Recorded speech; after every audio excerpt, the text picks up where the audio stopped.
Hoy, miércoles 30 de marzo, arrancamos nuestro bifocal de hoy con un tema que nos ha movido profundamente y tiene que ver con esa condición humana, eso que nos hace esencialmente sensibles, esencialmente seres individuales y al mismo tiempo colectivos, que tiene que ver con las reacciones primarias que tenemos cuando nos enfrentamos a situaciones extremas, las reacciones de protección, de solidaridad, de patriotismo, eso que solo los humanos somos capaces de expresar. Me llamó mucho la atención la revista del New York Times de este fin de semana. Tiene en la portada este rostro de una mujer y habla de los ciudadanos de Kiev. Es el trabajo que hizo un fotógrafo y está en las páginas centrales de la revista, donde este fotógrafo, que era fotógrafo de publicidad y de alimentos, se fue acercando para conocer, tomarle fotos, hacer algo y tomarle fotos a los ciudadanos que se mantenían en Kiev. Y lo que descubrió allí, lo que cuentan estas páginas, es impresionante. Yo les voy a poner algún ejemplo, porque además hoy tenemos unas invitadas de primera mano, de primer lujo, que son, por un lado, la periodista Goiceder Azúa y por otro lado, la fotoperiodista Claudia Paparelli, quienes han hecho directamente en la frontera entre Polonia y Ucrania, pues también cobertura de esos rostros y de esas historias. Les voy a contar esta, por ejemplo. Este señor que les voy a mostrar aquí rapidito, para que entremos una vez en... Este señor que ustedes ven en la foto. Este señor es Vladislav Malachenko. 5 años atrás, Vladislav Malachenko, de 26 años de edad, abrió una panadería que se llamaba Buen Pan para Buena Gente. En esa panadería empleó adultos con dificultades de aprendizaje o dificultades o discapacidad mental y los ayudó a que se especializaran en tortas y almuerzos calientes. Un día después de que la Armada rusa entró al suelo ucraniano, Malachenko, el panadero, sintiendo la dificultad que suponía la crisis, decidió no vender más su pan, sino regalarlo a aquellos clientes que con necesidad, sobre todo si eran personas con discapacidad, se presentaran ante su panadería. Esa es la historia a grandes rasgos de ese señor. Hay la historia de una pareja que ya les voy a mostrar. Miren estos rostros que están aquí. Ellos son Yuri Kloshko y Tasia Kloshko.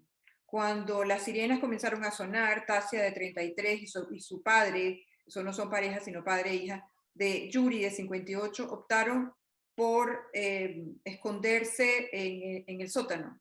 Se mantuvieron en el apartamento, pero sintiendo que podían verse afectados, empezaron a pensar qué hacer por la gente. Tasia trabaja en una empresa de pequeños productores y decidió ayudar a recabar gasolina, a conseguir gasolina o diésel para las Fuerzas Armadas ucranianas. Pasó de tener una empresa, ser una CEO de una empresa, para sencillamente dedicarse a eso. Son muchas las historias que se nos cuentan desde estos frentes, pero aquí conmigo hay dos personas a las que voy a presentarles a ustedes hoy de nuevo. Ellas son, ya va, espérate que algo me pasó aquí, ellas son Claudia Paparelli, aquí está, y por otro lado también Goiceder Azúa. Son dos mujeres venezolanas con esa sensibilidad particular que tenemos las venezolanas. Goiceder es una periodista de una trayectoria impecable, cubriendo cantidad de eventos. Ahora vive en Madrid. Desde Madrid hemos tenido la aproximación que ella nos presenta de las distintas historias relevantes que ocurren para venezolanos en Madrid. Con ella hemos sabido las dificultades de tantos venezolanos cuando se cerraron los aeropuertos, las dificultades de los migrantes y tantas otras historias interesantes que nos ha mostrado Goiceder. Para mí, Goiceder, es un inmenso placer contar contigo esta Muchísimas tarde. Gracias, Flor. Me encantaría que nos dieras tu aproximación o cómo llegaste a acercarte a esta noticia para después darle paso a Claudia Paparelli, a esta noticia, no, a esta a esta situación de Sí. los migrantes? Mira, fue realmente una motivación personal, Flor, te lo confieso. Le propuse a la tele, a TVB Network, ¿por qué no ir a la frontera? ¿Por qué no dar cobertura a el conflicto en Ucrania tras la invasión rusa el pasado 24 de febrero? Si bien es cierto, iniciamos esta conversación antes de dar el inicio a Bifocal, porque bueno, siempre están esas palabras, ¿no?, de introducción y me decías sobre este fotoreportaje que hace The New York Times en su revista, que es maravilloso.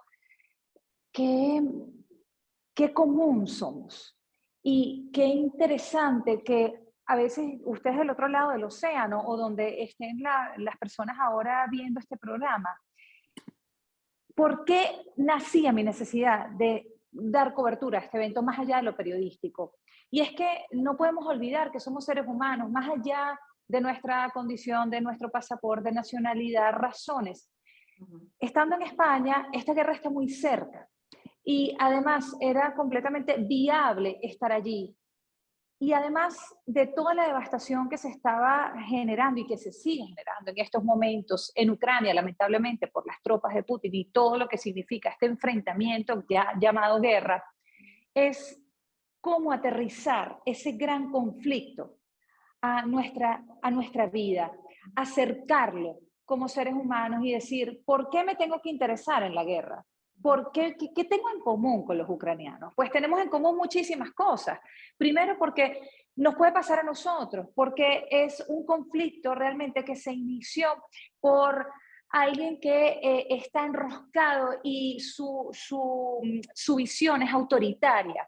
Y como venezolana, estamos muy conectados y muy sensibles a ese tema de poder.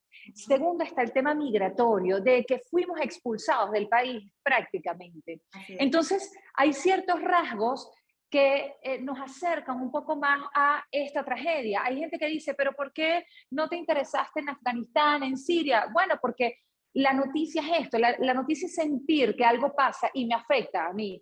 Y a mí me afectaba porque evidentemente estamos en Europa, estamos viendo también una repercusión de este conflicto, no solo en lo económico, se ve un alto, ya el impacto en el aumento del combustible, la energía, en el discurso político, pero también está esta tragedia humana. Entonces, bueno, fui para allá a enfocarme. Desde el primer momento yo dije, yo quiero estar con los refugiados, quiero conocer esas caras, quiero conocer esas historias y, y meterme, hurgar allí. Y lo que vi fue increíble, fueron muy parecidas a esos rostros que se vieron en esa fotografía, Flor.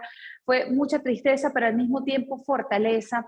Entender que una vez se cruza la frontera con un hijo agarrado de la mano, con un bolso, con una pequeña maleta donde cabe la vida, donde te vas con lo opuesto, donde todavía no te has desconectado de ese terror de los bombardeos, de ese cielo rojo, de las sirenas, llegas a un nuevo país sin saber a dónde vas, sin saber el idioma, sin saber qué va a pasar mañana, solo en el hoy. Y más allá de lo que puedan estar pasando, de ese dolor, esa incertidumbre, es gente que nos demuestra que la esperanza está a pesar del terror y la devastación, a pesar de las muertes, y que si hay que morir para defender al país, pues lo van a hacer. Y los ucranianos han sido tremendamente fuertes y es lo que también se reproduce a través de este llamado a la acción de su presidente Volodymyr Zelensky, que es un hombre que ha aterrizado de hecho el conflicto a otros países. Por eso es que Macron, Biden, los grandes presidentes, los líderes de la OTAN están tan conectados, porque si te fijas en sus discursos, él aproxima esos eventos, esa devastación y los sitúa. Es como, miren, ¿qué pasaría si eso, si esto pasa en París? Exactamente. Entonces, eso es lo que yo quise hacer, en cierto modo, acercarme a esa tragedia humanitaria. Maravilloso. Yo vamos a ver tu trabajo desde esa óptica. Quiero darle la entrada a Claudia Paparelli. Claudia, hiciste como fotoperiodista, hiciste un trabajo en las marchas del 2017, te metiste con la cámara sin temor, sin miedo y mostraste muchas imágenes de lo que estaba ocurriendo, los crímenes, la violencia, el poder del Estado representado en actos de represión brutal. Y después recibimos nosotros una llamada de nuestra amiga común, Andreina Mujica, y nos dice, tengo 2 personas que están yendo a la frontera quieren entrevistarla, por supuesto que sí. La primera llamada fuiste tú, Claudia, y quiero que nos cuentes ahora esa aproximación. ¿Cuál ha sido tu óptica para entrar a la frontera y conocer la vida de los migrantes y mostrarnos? Claro. Bueno, gracias por el espacio. Fíjate, como fotoperiodista me interesa mucho ver los problemas que nos rodean. La idea obviamente es entenderlos para poderlos transmitir, darle voz a quien no puede y que los demás seamos conscientes de los problemas que nos rodean. Lograr esa reflexión es lo que estábamos hablando, que la guerra pues sí es la noticia, pero también hay que humanizarla, también que la gente entienda, la sienta cercana, comprenda lo que está sucediendo, que la gente está sufriendo, todo lo que implica. Y aquí en Europa estamos viendo, como dice Goy, las consecuencias de la guerra. Está subiendo pues el precio de muchos productos, incluso de los gastos de electricidad, entre otras cosas. Entonces, es un poco para crear conciencia entre las personas. Eso fue lo que me motivó a acercarme a Polonia y a Ucrania, lo que pude estar de cerca porque no pude entrarme mucho más como me hubiese gustado. Claro, claro. Bueno, te agradezco muchísimo porque ahora vamos a ver también tu trabajo. Entonces arranquemos, Laurita, mostrando algunos de los trabajos de Goy Seder, para después hablar de los de Claudia y contestar las preguntas que nos hicieron llegar a algunos de nuestros seguidores en el formulario donde entran para inscribirse y después también participar en este video. Bueno, yo soy un estudiante venezolano, llegué hace 6 años a Lublin y soy profesor de español y de inglés y bueno, estamos aquí ayudando en lo que se puede, ¿no? A la gente ucraniana que está escapando de su país, ¿no? Polonia ha sido súper buen receptor de refugiados, no solo ucranianos, sino de distintas nacionalidades, personas que escapan desde Ucrania, pero yo lo veo no muy optimista, lo veo bastante, digamos, yo pienso que esto solo es el comienzo, ¿no? Esperemos que no, pero sí, lo veo muy mal. Estás ayudando de traductor y cómo ha sido esta cobertura, cómo la has vivido. Sí. Bueno, desde la primera semana hemos estado en diferentes partes fronterizos de aquí de Polonia, en Dorosus, cerca de Lublin. Ahí pues trabajamos con Caritas, un grupo de amigos de España, de México, de Argentina, ayudando en lo que se puede, cargando los camiones con insumos, con medicamentos, comida, para luego ser transportados al otro lado de la frontera. Diría que veo mucho sufrimiento, o sea, lo que se ve en televisión es algo muy diferente de lo que se siente estando aquí, cuando ves a los niños, a los abuelos, a la gente adulta, en una estación de tren, durmiendo casi que en el piso. Es muy triste lo que se está viendo aquí en Polonia, ¿no? Pero yo también estoy muy contento de la acogida que le ha brindado Polonia, ¿no? La gente polaca, personas que necesitan de techo, de comida, de insumos. Me siento muy alegre por ello, o sea, mucha solidaridad en estos tiempos de pánico, ¿no? Y muy... Vamos a volver sobre contigo, Goy, porque fíjate tú, tenemos el rostro de un hombre que te voy a dejar, Claudia, porque también tú puedes opinar sobre esto, es una conversación la que tenemos. Fíjate, tú entrevistaste a este muchacho que es joven, cuando comenzó a hablar estaba hablando con una sonrisa. Él se sentía satisfecho de estar allí porque él estaba ayudando, se sentía útil. Cuando empezó a hablar de la tristeza de los rostros de las personas, su rostro cambió, porque evidentemente estaba expresando también el dolor, la empatía que siente de ver lo que está ocurriendo. Pero al final termina también él con una nota positiva diciendo que se siente contento, que agradece lo que está haciendo en Polonia. ¿Qué sentiste tú? ¿Qué percibiste tú? ¿Cuántos como él conociste en este viaje, Goy? Te cuento que es como cerrar el círculo, Flor, como bien dices, porque es además ese dulce amargo de la tragedia, de ver esas miradas perdidas, de esos ancianos de verdad en sillas de rueda con lo poco que tienen, pero al mismo tiempo ves un desborde de solidaridad, una empatía grandísima, gente que ha viajado a diferentes partes del mundo a darle ese abrazo, o gente que dice, mira, yo hablo varios idiomas, entre ellos el ucraniano, o este muchacho venezolano que es polaco, que vive en otra ciudad, se trasladó para ayudar, para, ¿sabes? Para ser alguien y ser un hilo conductor en todo esto, y que estas personas que llegan puedan tener un mejor momento, una mejor llegada a un nuevo país. Entonces, lo que se siente es enorme, porque visibilizar esto, llegar a estos testimonios, es decir, vale la pena, esto hay que verlo, porque imagínate lo que es un venezolano estar ahí en Polonia trabajando en la crisis ucraniana, que además él sirve de apoyo para los polacos, que los polacos puedan tener también una conexión con el ucraniano. Entonces son esos eslabones que se van creando, y periodísticamente es fascinante cuando encuentras estos testimonios y que realmente él, imagínate, él me abrió las puertas de un convento en donde tuve la oportunidad de conocer además a una monja que trabajó en Bolivia, que hablaba perfecto español, que fue la traductora de una ucraniana de 70 años que tuvo que, o sea, abandonar su pueblo, Sume, que está a 30 kilómetros de Rusia, y una señora a esa edad sola tuvo que emprender un camino de más de 4 días solo para llegar a Kiev, después esperar 7 días en Kiev para cruzar la frontera, llegar a Polonia, esperar que su hija la fuera a buscar para que ella se pueda ir a Suiza. Entonces son esas historias que además que te van impulsando a encontrar otras historias. Y además Claudia también, por ejemplo, tuvimos una relación maravillosa en el viaje, porque Claudia me mandó mensajes, mira, Goy, tienes que ir a este sitio, hay una escuela, o sea, están esas conexiones que yo digo, son momentos espectaculares, y que tuve la oportunidad de documentar en toda esta tragedia, y al final es como dices, bueno, estoy haciendo algo importante, estoy acercando un conflicto, estamos humanizándolo, como bien ha dicho Claudia también. Claudia, vamos a ver, pues estoy contigo, Goy, hay un sentimiento de solidaridad y de utilidad, hay un sentimiento de, me conecto con esta tragedia desde lo humano, esta también puede ser mi causa, la tuya, la de todos, ¿no?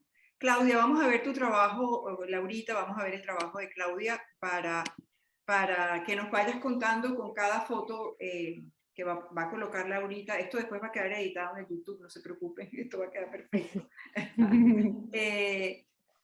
Para que ustedes puedas compartir con nosotros, Claudia. Claro. Claudia, tú no eres madre todavía, ¿verdad? No, no. De Goy sí, de eso también vamos a hablar. Ok, este es parte de las fotografías que nos invita a ver Claudia. Claudia, me gustaría que nos fueras contando. Sí, fíjate, ese fue el día que yo le mandé a Laura pues como 3 historias. La primera, pues, hablarles de cómo fue mi entrada y salida de Ucrania. Esta foto es del día que yo entré a Ucrania.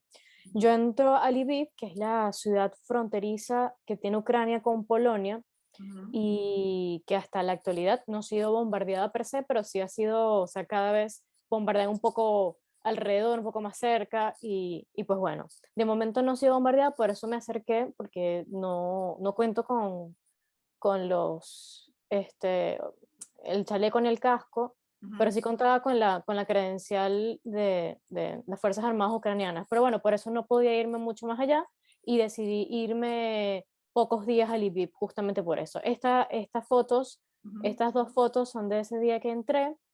La primera foto es la señora Tania, ella me acompañó durante el viaje, muy amable. Yo pues entré sola, me iba a recibir una familia ucraniana en Lviv, y ella fue muy amable conmigo todo el viaje. Ella, pues sí, me dijo que tenía familiares que habían estado pues afectados. Ella había entrado a Polonia por hacer un trámite, eso es muy común allá, ellos entran y salen constantemente, y ella se estaba regresando, estaba viajando también sola. Ella pues como madre, o sea, me compartió pues comida durante el viaje, conversamos por Google Traductor. Obviamente acercarme a hablar con ellos a veces era complicado por la barrera del idioma. ¿Usaste Google Traductor en todo el viaje? En el teléfono. ¿Escribías Sí. en inglés o en español y te traducían ucraniano y mostrabas el teléfono? Sí, Yo hablaba, pues, por supuesto, hablaba más rápido en español para que tradujera en polaco o en ucraniano, dependiendo de donde yo estuviera, con quién estuviera hablando. Y ellos me traducían de ucraniano o de polaco a inglés. Siempre era a inglés. Pero Y, bueno, así ¿esto nos era un entendimos. tren? ¿Esto era un tren o las primeras Esto fotos es son de un un tren. autobús y la segunda era un tren? No, todo es un tren. Son trenes viejísimos. Goy te lo puede también confirmar. Yo me Ujú. sentía pues en una película literal porque son trenes muy, muy viejos. O sea, incluso les sale humo, como en las películas El viejas. pasado. Y suena Total, también. totalmente. Es Así. impactante. De verdad es impactante. Ok, y Y estas personas que viste aquí, ¿había familias? ¿Había como qué porcentaje de personas mayores y niños había? Por supuesto, en su mayoría eran mujeres, niños y personas mayores porque los hombres no, entre 18 y 60 no pueden salir. Ujú, Habían excepciones, por ejemplo, en esa foto que estaban las dos personas en el piso, en el suelo del tren, fue el día que yo me regresé. ujú. Entrando a Ucrania, el tren no va lleno, pero saliendo sí va muy, muy, muy lleno. Va tan lleno que pues yo estaba documentando la salida de una familia ucraniana y para entrar, para subir, te piden los pasaportes, la guardia para sellártelos de una vez. Ellos Ujú. te sellan los pasaportes. Y cuando ellos me dieron mi pasaporte, me dijeron, no, pero los extranjeros tienen que ir en otro vagón. Ok. Pregunté cuál era la razón y me dijeron, bueno, es que precisamente va tan lleno que queremos darle prioridad a los ucranianos. Me parece un poco discriminatorio porque, por ejemplo, estas personas son asiáticas, son de Vietnam, ellos estaban conmigo en el tren, en el vagón de los extranjeros y tienen toda la vida viviendo en Ucrania, o sea, tienen su pasaporte vietnamita, pero, por ejemplo, hablé muchísimo con un muchacho que se llama Roman, Ujú, y Roman hablaba inglés perfecto y hablamos todo el trayecto, todo el camino. ujú. Yo cuando me monto en el tren, ya para salir, yo pues me siento, pero a medida que iba entrando y entrando gente, me di cuenta que la gente quedó parada y se empezaron a sentar pues en los pasillos, se empezaron a quedar parados. Vi unas señoras paradas y yo realmente no tuve corazón para quedarme sentada, le cedí el puesto a una señora y le dije que se sentara. Ujú, Y bueno, yo me senté en el piso. Luego vino Roman, se me ujú, acerca y me dice, abre un mat y me dice, oye, pero siéntate conmigo en mi familia. ujú. Obviamente el suelo del tren estaba muy frío, las temperaturas estaban muy bajas, y él me dice, siéntate conmigo. O sea, y todo el mundo era completamente amable. A mí todo el mundo me quería ayudar, todo el mundo me quería dar comida, me querían dar té caliente, algo caliente, me querían ayudar Fíjate en tú, algo, en lo que sea. y Claudia, estás hablando de una situación en donde que todos han perdido todo, básicamente. Todo. Yo Pero fíjate quisiera, que ajá, dime.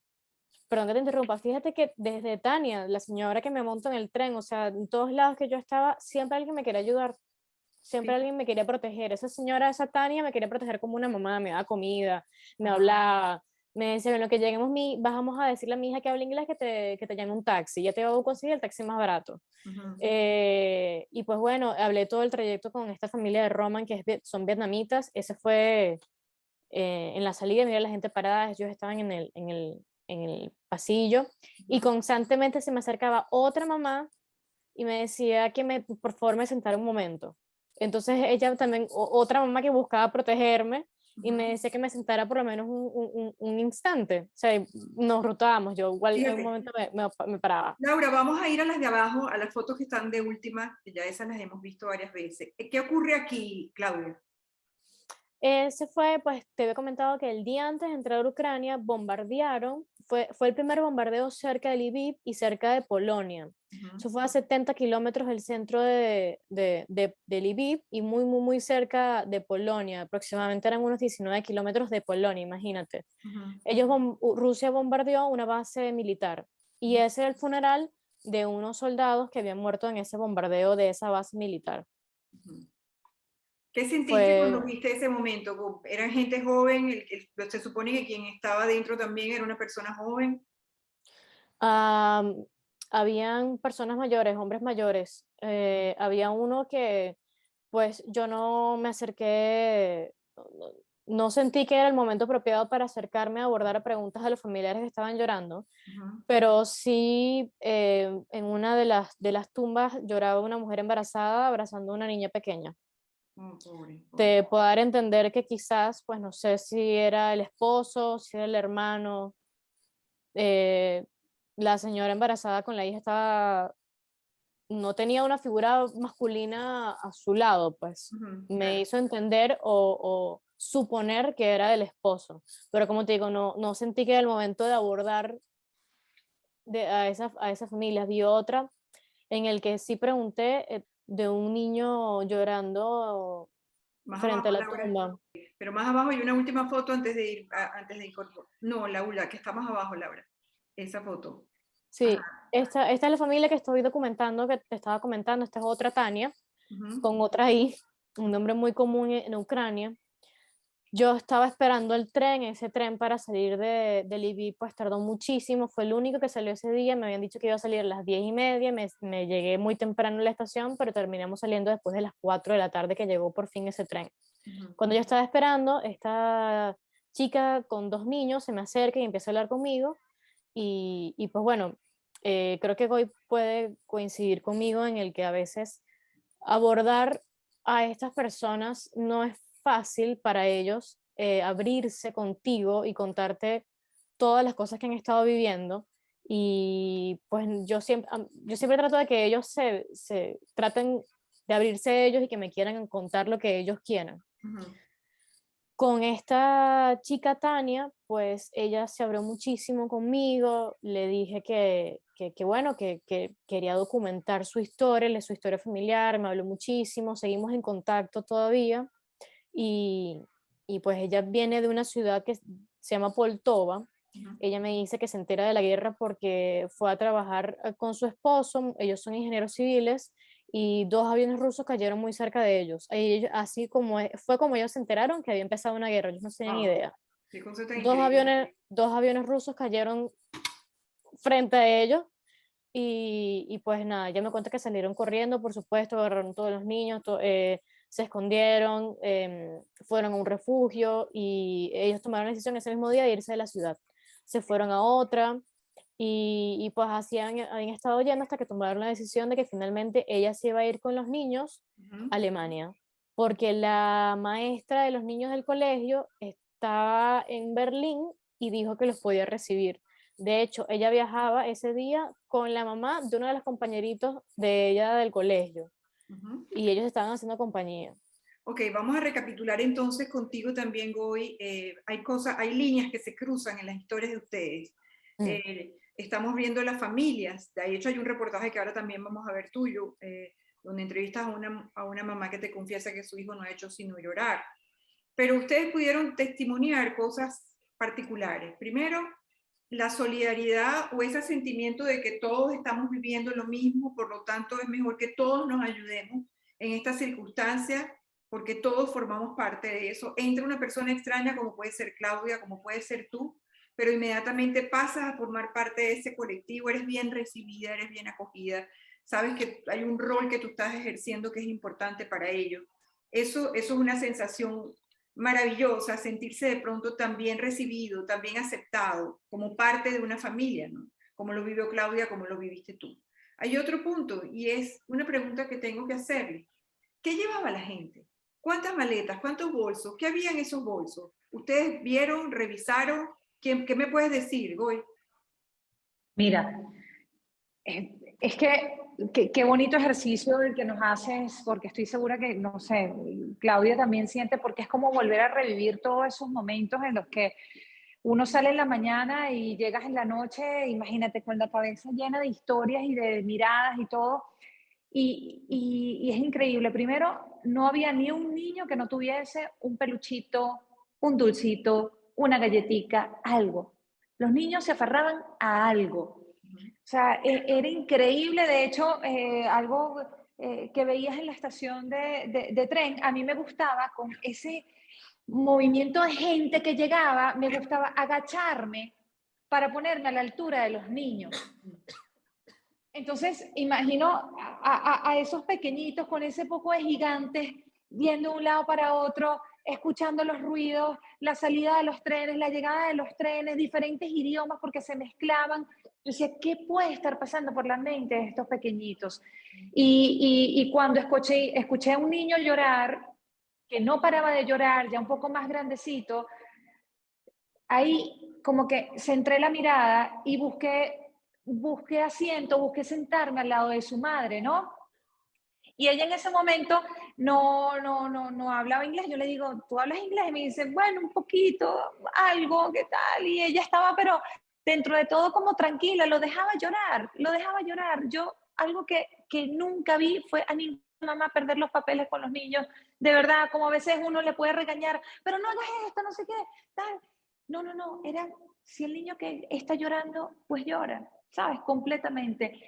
Fíjate, Y bueno, antes de que sigas, vamos a ver ese reportaje, Laura, vamos sí, a colocarlo para para que contarlo, podamos exacto. sentir y experimentar lo que tú viviste hoy. Laura lo va a colocar allí ahorita. Y eres madre, eso te da una visión particular también. De eso también vamos a hablar.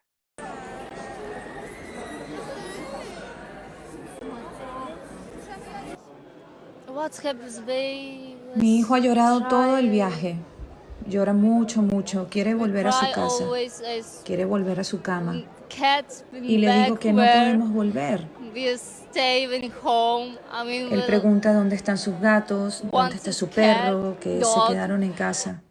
Wow, qué fuerte, qué fuerte. Se hace las preguntas que cualquier niño pudiera hacerse. ¿Qué pasó con mi vida? Que es la que los adultos nos hacemos y sencillamente tratamos de darle raciocinio, pero un niño, ¿qué pasó con todo aquello que yo tenía?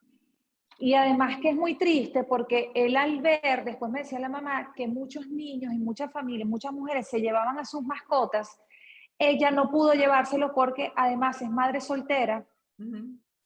Y ella tenía miedo de estar cargando con los animales y sí los pudo dejar cuidando con los vecinos, pero ella decía, tenía que llevarme a mi hijo y lo primero. Entonces, volviendo a tu pregunta inicial, Flor, era increíble porque veías a los niños cargando una mochilita pequeña con un carrito, con un peluchito y la madre con otro bolso o con una bolsa o con un carrión pequeñito, pero ahí jamás vi una maleta grande o alguien como que si estás en un aeropuerto. No. Eso eran bolsos pequeños, lo que el ser humano puede cargar y puede cargar en trayectos largos y peligrosos, que eso es lo que me decía la señora de 70 años que entrevisté, porque esa unión, esa fuerza que tenían que tener para tomar días para poder salir de sus ciudades, ellos no podían estar cargando un equipaje grande y no tenían tiempo tampoco para hacerlo, porque los bombardeos y todo les decían, te tienes que ir, punto, con la muda que tienes y con lo que puedas llevar. Y sí, o sea, es conmovedor y te rompe el alma.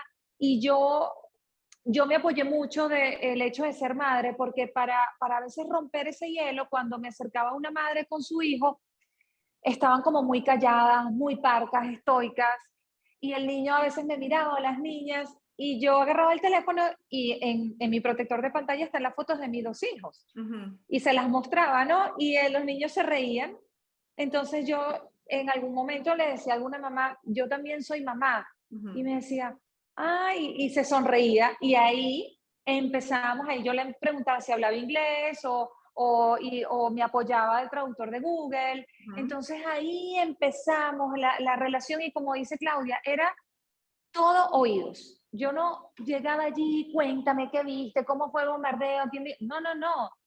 Como, ¿qué quieres contar? Claro. Y algo que me llevo es que muchos me dieron las gracias, es decir, gracias por ayudarme, gracias por interesarte en nosotros. Ya con eso, trabajo logrado. Claro. Claudia, ¿tú qué viste en esas maletas? ¿Qué viste? ¿Qué percibiste que cargaban las personas? ¿Llegaste a abrir alguno de esos bolsos? ¿Te llegaron a abrir alguno de esos bolsos? No abrí ningún bolso, no tuve la oportunidad de abrir ningún bolso, pero sí pregunté a quienes pude qué llevaban y me decían, bueno, los jóvenes me decían, traje mi laptop, ropa, zapatos y documentos, o sea, ellos no se llevaron mucho más. Le pregunté a Tania qué se llevaron y me dijo que bueno, que poco, los hijos también se llevaron uno que otro juguete, pero dejaron todo prácticamente, me dijo. Nosotros llevamos lo esencial, ropa y documentos, no llevamos más nada. Fíjate tú, hasta este momento en las narraciones de cada una de ustedes hemos encontrado varios elementos importantes. Primero, El primero es que pudimos verlo en el primer video, el sentimiento de solidaridad, de querer ayudar, que casi siempre sale a prueba o se pone, digamos, a prueba en momentos de crisis y situaciones extremas. Por otro lado, es una condición humana, ojalá fuera esa la que prevaleciera en muchos momentos de nuestra vida. La otra es la empatía, la sensación de que tú y yo nos parecemos. A esa jugaste tú, Goy, cuando enseñaste la foto de tus hijos. Tú y yo somos madres. Yo también tengo hijos como tú. Y con esa sensación de empatía te pudiste conectar con otra persona que habla otro idioma y que en ese momento estaba viviendo una realidad bastante lejana a la que podría ser la tuya. Claudia, tú compartiste el espacio con muchísimo respeto con las personas que tenías a tu alrededor, a tal nivel que cediste tu puesto, enfrentaste el frío, sentada en el vagón del tren, entendiendo que esas personas necesitaban más apoyo que el que podías necesitar tú. Pero tú al mismo tiempo fuiste objeto o sujeto del apoyo de las otras personas que vieron que tú podías formar parte, digamos, de esa familia de ellos, de ese instante de ellos, y darte calor humano también a ti. Ellos están traumados, o sea, eso fue es la impresión, más allá de que son personas que admiro completamente por todo lo que ya te he comentado, Goy, que estoy completamente de acuerdo. Son personas que son muy fuertes, valientes, son muy resilientes, se les ve, pero también vi sensación de que ellos no están asimilando mucho lo que está sucediendo.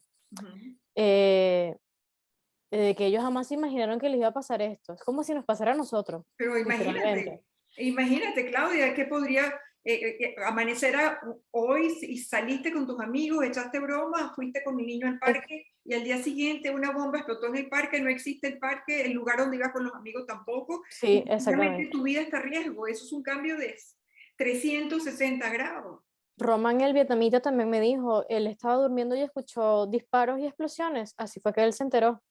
Y él me decía que ya después él no le cuesta mucho dormir, ya cualquier ruido que escucha le parece, me decía, puedes escuchar, no sé, un árbol moviéndose y es un ruido extraño y ya te asustas. O sea, él se enteró de esa manera y él mismo me decía, yo no puedo creer que esto esté pasando en 2022, que hayan misiles, que haya guerra. O sea, él estaba tan en crisis como nosotros, como si nos pasara a nosotros. Claro, pero fíjate tú, nosotros tenemos un punto en común con ellos.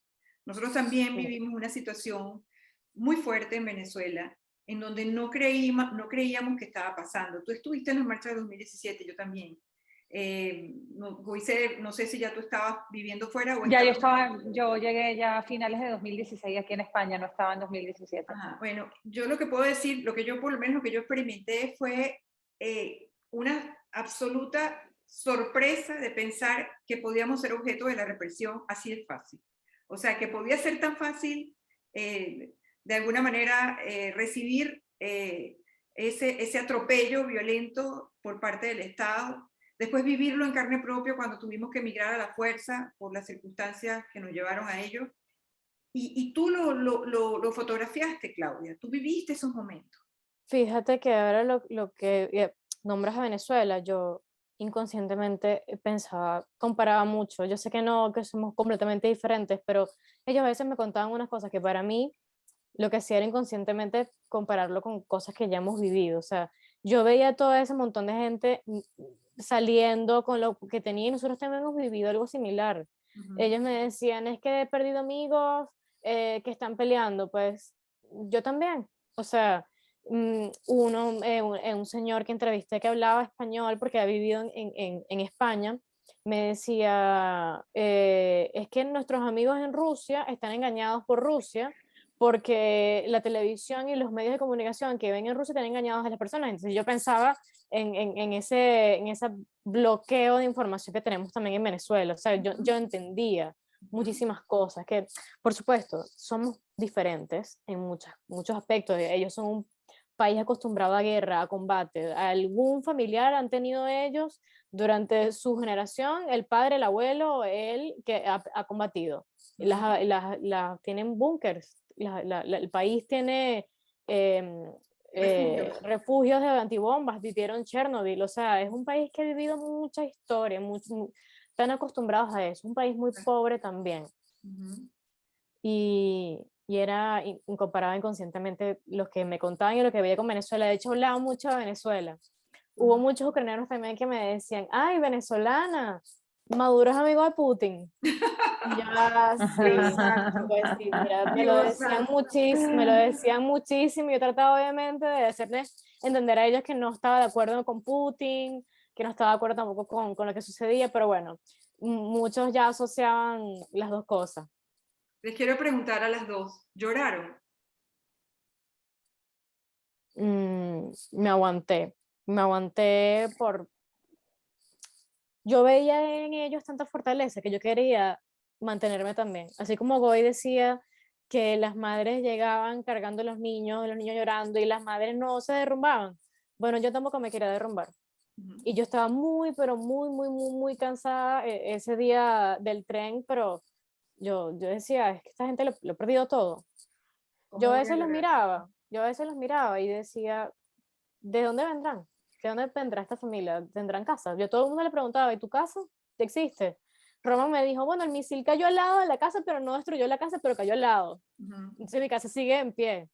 Otra conocía y me decía, bueno, yo estaba viviendo en Kiev y no sé si mi piso de estudiante con mis compañeros sigue vivo, pues ya no estamos allí porque nos fuimos, pero no sé si existe. Sí, y ese nos fuimos, y tú lo debes haber vivido también hoy con las entrevistas, ese nos fuimos y a lo mejor no volvemos, o por lo menos no vamos a volver al mismo lugar que antes, en el que antes hacíamos vida, porque ya ese lugar es otro o no existe. Goice, ¿qué sentiste tú? ¿Tú tuviste ganas de llorar? Yo me desplomé la primera noche, pero no enfrente de ellos. Siempre era como cuando terminaba de grabar y me iba caminando al hotel. O sea, era como era un llanto de frustración y de lo terrible que puede llegar a ser el ser humano. ¿Sabes? ¿Cómo es posible que estemos viviendo esto en estos tiempos? Y lloraba era pensando en una situación así, o sea, como, ¿qué haría yo con mis dos hijos? O sea, si dejar a mi esposo, despedirme de él, agarrar a mis dos muchachitos, y como te digo, y además la actitud de los niños, más allá de ese llanto de nostalgia, no habían pataletas, no había esa locura de estar a las 2 de la mañana esperando un autobús a -5 grados, o sea, con una sensación térmica de -10, y estar esperando sin alterarse ni nada.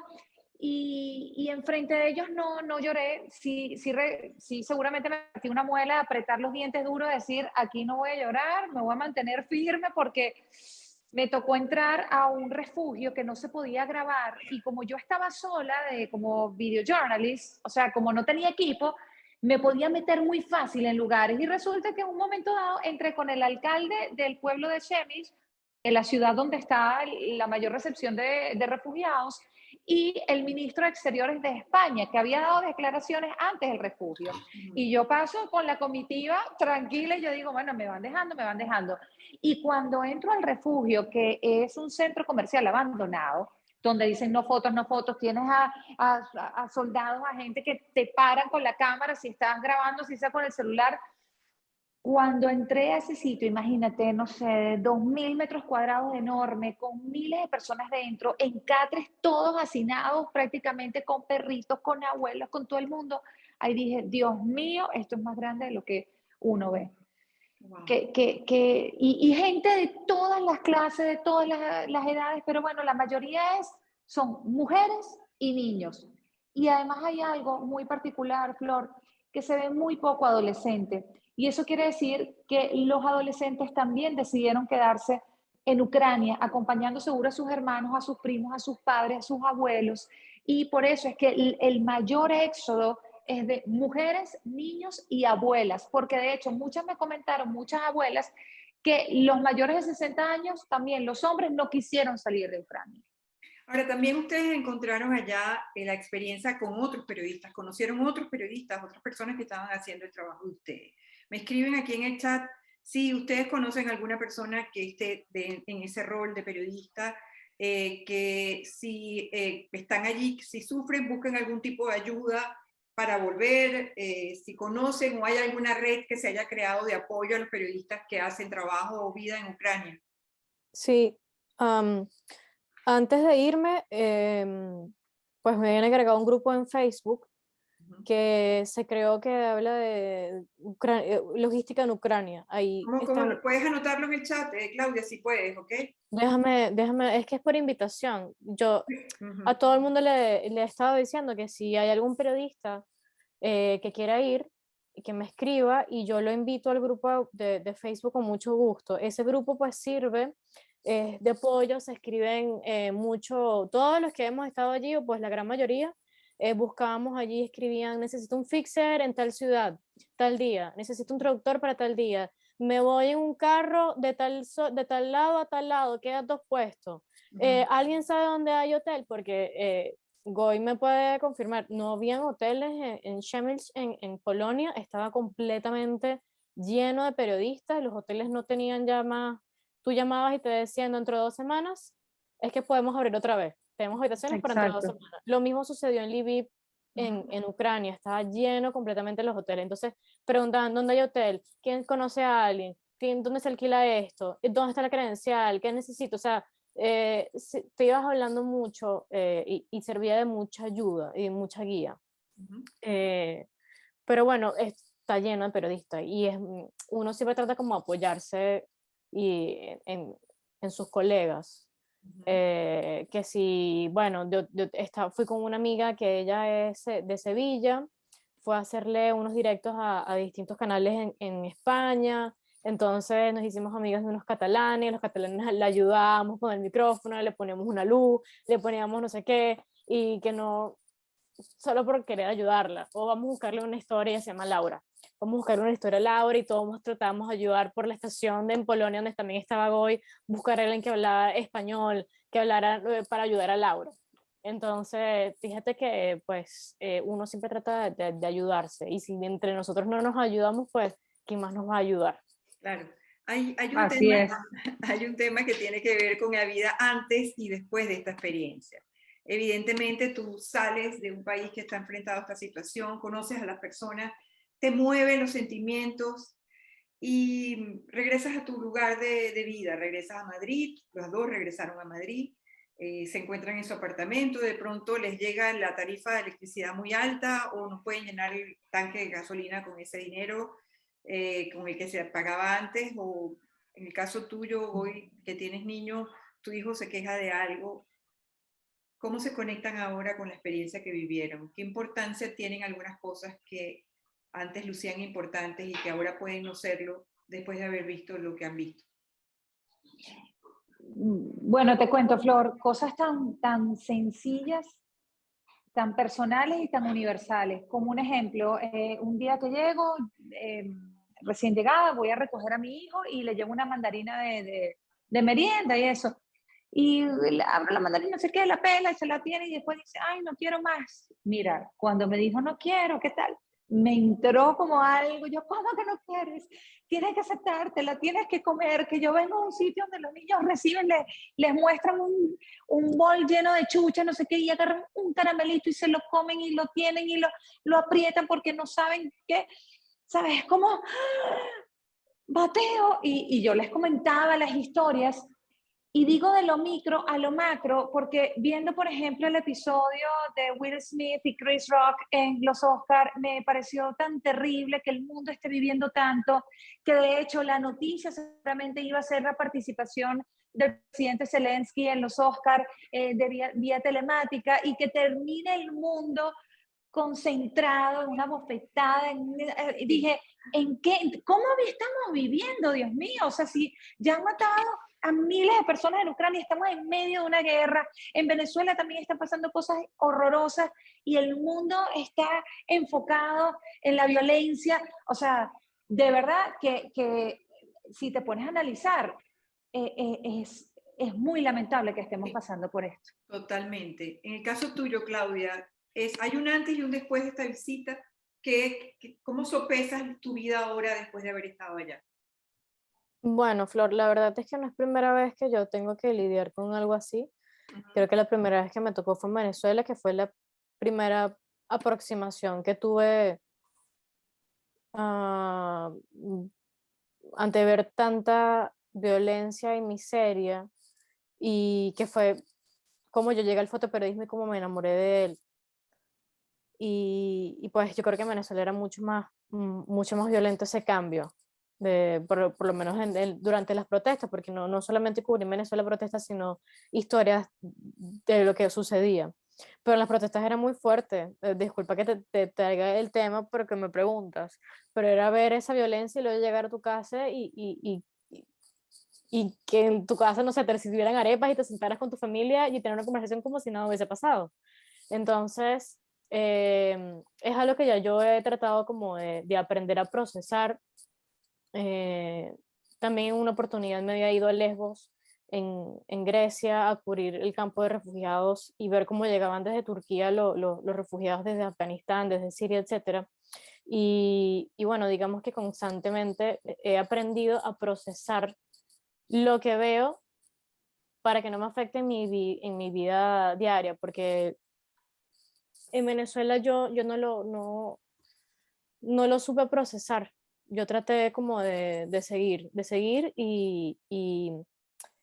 y no es lo correcto.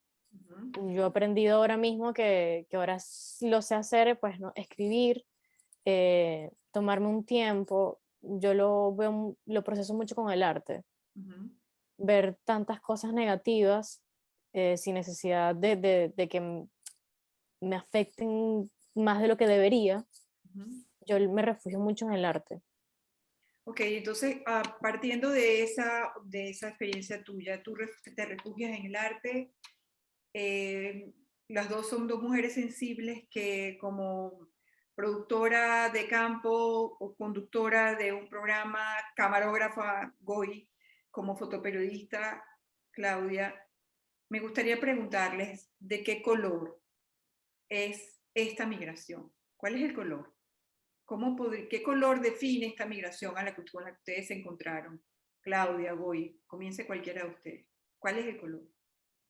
Bueno, el único que yo pienso es en los colores, pues, de la bandera de Ucrania, que es azul y amarillo, pero por alguna razón me quedo con el color amarillo. Si tuviera que elegir un color, yo la veo amarilla, no sé por qué razón, pero la veo amarilla. ¿Tú, Goy?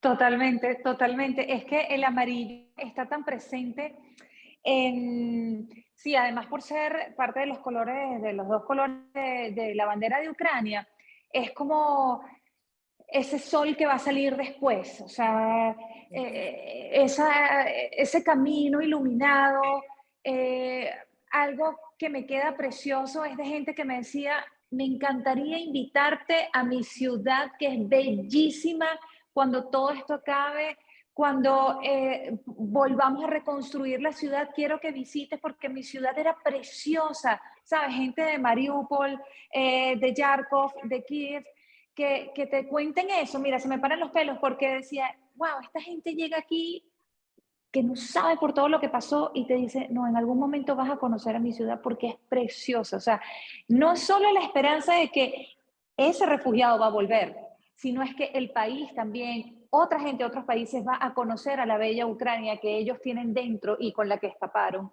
Entonces es como dice Claudia, ese amarillo, ese renacer que Ucrania merece, evidentemente. Okay. Ustedes ambas estuvieron en lugares cerrados, estuvieron en trenes, en autobuses, en lugares con mucha gente. ¿Cómo suena? ¿Cómo suena? ¿Es un ruido cómo? ¿Ensordecedor? ¿Es un ruido de silencio? ¿Es un ruido? ¿Cómo es el sonido? Yo diría Qué buena pregunta. Yo diría que me lo he imaginado con mucho más ruido. Fíjate que en las fotos y en el material que tengo no se ve gente callada, se ve gente que no está hablando, se ve gente, yo los veía, yo decía, bueno, es que están, bueno, en el trayecto saliendo, yo pensaba mucho en ellos, o sea, yo quizás me estaba imaginando ver a personas rotas, en llanto, y yo no te voy a decir que uno que otro se le habrá salido alguna lágrima alguna vez o los habré visto fumando, pero a nadie yo llegué a ver roto, o como dice Goy, ninguna madre se derrumbó frente a nadie. Esa gente estaba como si estuvieran cansados, como si estuvieran, sí, cansados, pero no vi sentimiento de o sea, era como que lo tienen adentro y no lo querían sacar. A ver, Goy, ¿tú? Sí, es el sonido del silencio de la guerra, es decir, es sentarse y mirar un punto fijo y esperar, o sea, esperar algo, porque de hecho ni siquiera, ni veías a esa devastación de llanto y dolor de las madres, de las abuelas, de los niños, con excepciones de los niños, evidentemente, y de los perros, que ladraban mucho. Eso sí me acuerdo que ¿Verdad? de repente ¿Verdad? escuchaban los perros y era así como que los perros también querían decir algo, pero tampoco veías conversaciones entre mujeres, o sea, como que se estaban comunicando y se estaban contando lo que le pasó. No, no, no, no, no. Como que cada quien estaba, era como un equipaje que estaba allí puesto esperando a ir a algún sitio. Entonces esa, no sé, era, a mí a veces cuando decía, Dios, aquí no tengo historia y voy al aire y vengo y no veo, de repente me quedaba en una esquina o en un sitio a observar y a escuchar. Y allí es que venía una historia, o sea, y es increíble, es como te digo, es el silencio de la guerra. Bueno, ya estamos llegando al final. De verdad que ha sido maravillosa esta conversación con ustedes porque me he podido acercar a los sentimientos de ustedes como mujeres venezolanas, como personas que se acercaron bastante a esta realidad y que vienen con su propio equipaje. Muchos se preguntan si los venezolanos tenemos algún trauma, si en algún momento nos hemos sentido traumatizados. Cada quien tiene su propio equipaje de dolor o de pasado o de angustia según lo que haya vivido. Más de una vez que nos ha tocado vivir situaciones extremas o difíciles y nos hemos enfrentado a eso que ustedes acaban de describir, que es esa necesidad del silencio.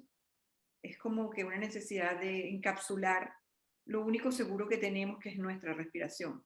Lo único seguro que nuestra respiración, la mano del hijo o de la persona que amamos, si estamos al lado de ellos. Al final, la gran pregunta que era con la que comenzaba este programa es, ¿qué es lo esencial en lo humano? Y con esa pregunta quiero terminar con las respuestas de ustedes. ¿Qué es lo esencial en lo humano?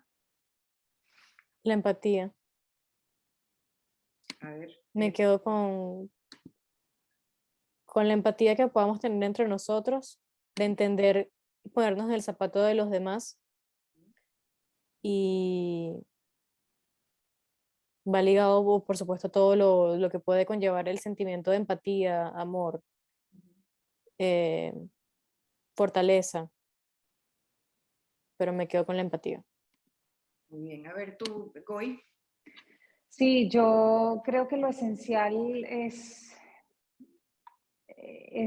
la historia de cada quien, ¿no? Es decir, es como, es el respeto a la vida, es el respeto a un país, es la aceptación dentro de todo, a pesar de una invasión, es aceptar que es lo que toca hacer.